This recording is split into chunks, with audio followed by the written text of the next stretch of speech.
एक बांगलादेश, इलिगल बांगलादेश आणि परकीय नागरिक यांच्या विरोधामध्ये जळगाव पोलिसांनी एक मोहीम घेतलेली आहे.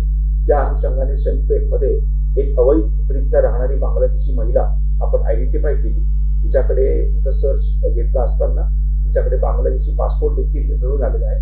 या मुलीची आणि तिचा नवरा हे दोघांनाही आपण याच्यामध्ये आरोपी केलेला आहे. यांचं लग्न वेस्ट बेंगॉलमध्ये झालं होतं आणि ती जंगलाच्या रूटने बांगलादेशमधून भारतामध्ये आलेली होती, असं प्राइम ऑफिसी आपल्याला तपासात समजत आहे. आज तिला कोर्टात आम्ही हजर करणार आहोत. काय कारण आहे तिचं इकडे येण्यापाठीमागचं?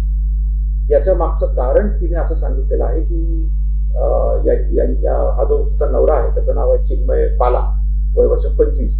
याचे 2024 मध्ये तिच्याबरोबर फेसबुक मधून माध्यमातून ओळख झाली होती आणि त्यांचं अफेअर झालं होतं. आणि मग त्यांनी वेस्ट बेंगॉलला ती बांगलादेशमध्ये जंगलातून पळून आली. तिला 2 लोकांनी बांगलादेशच्या सहकार्य केलं असते म्हणते. आणि वेस्ट बेंगॉलला लग्न झाल्यानंतर हा जो नवरा आहे हा इथेच कामाला होता आणि याने तिला इथे आणून इथे राहत होते.